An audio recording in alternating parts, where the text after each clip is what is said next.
Hi, it's Ryan G. Wright with DoHardMoney.com, and today I wanted to talk a little bit about how you measure risk in real estate investing. And so this can be a little bit difficult to do. You see, when you buy a piece of real estate, the risks that you're going to have with that depend on what type of investment strategy you're actually wanting to do.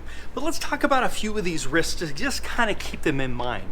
So if you're buying a property with the intention of selling it, you can do what's called a wholesale deal, where you buy it, you hopefully get a good discount, but you don't improve the property. You want to sell the property the way it sits right now. Or maybe you hotel the property, meaning you do a few small repairs, and then you sell the property retail to somebody that's going to be living in the property more than likely by putting it on the multiple listing services. So that's another way that you can do that. That's a hotel type deal. Or you can do a fix and flip where you're actually improving the property, and as you're improving the property, then you're taking on a little bit more risk, right? Because you're actually having to get the repairs done on the property. So if you're just buying a property and you're wholesaling it, you're taking on quite a bit less risk. Here's a few reasons why.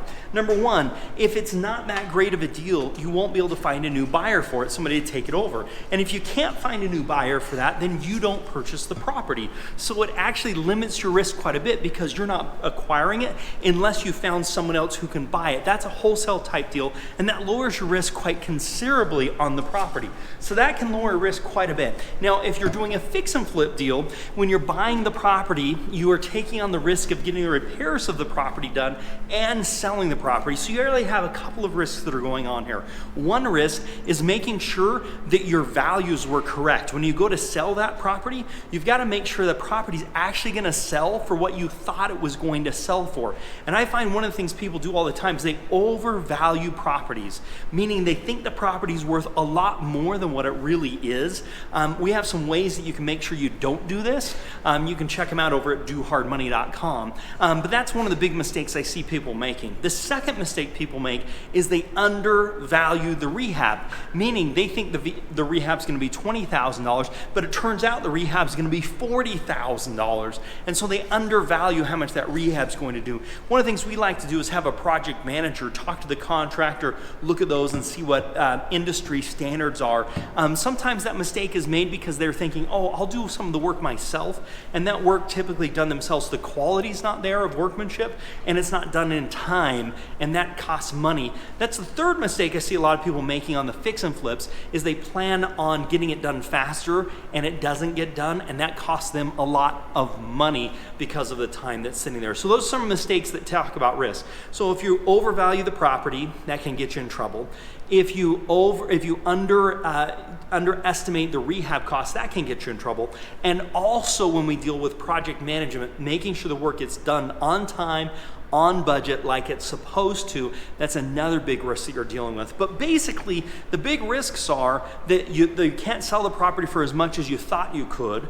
The property has damage, that things that happen or break when you own the property. For example, I just had a plumbing line that's having issues, and it could be $2,000 to $10,000 dealing with this plumbing line on a rental property that wasn't expected. We didn't know it was going to happen, so that came out. So unexpected repairs, not selling the property for what you're thinking, or not being able to cash flow the property for what you thought you would cash flow the property for. Those are really the big risks that you're dealing with in real estate, and in most cases, time solves that. In most cases, if you wait or hang on to the property, most cases values go up, rents go up over the long term. So if you have staying power in a lot of those situations, you can make that happen, or you can turn a bad investment into a good investment. For example, we had a property back in 2008, right after the crash that we took back. If we sold the property, we're going to lose some money on it. We ended up renting the property, breaking even for the most part, maybe making a little bit, but then selling it for about $100,000 more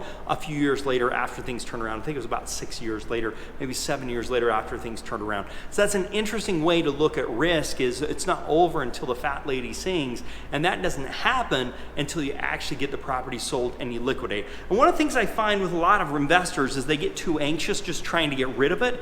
They get emotional about it. Instead of looking at logically and saying, what's the best thing for me to do with this property? They just say, you know what, I just want to get rid of this thing. I don't really care what it looks like. Rather than saying, what's the way I'm going to get the best return return on my investment on this property and looking at it strategically as far as returns. And if you look at things strategically as to where am I going to get the best returns. Now, how can you avoid all these things? Check us out over at dohardmoney.com, and you can look for some helpful tips and tricks and ways that you can get the most out of your investing and eliminate as much risk as you can. There's always risk in investing, but the question is, how can you mitigate that risk as much as possible? And typically that's by following some proven systems and strategies. Hope this is helpful, and make it a very profitable day.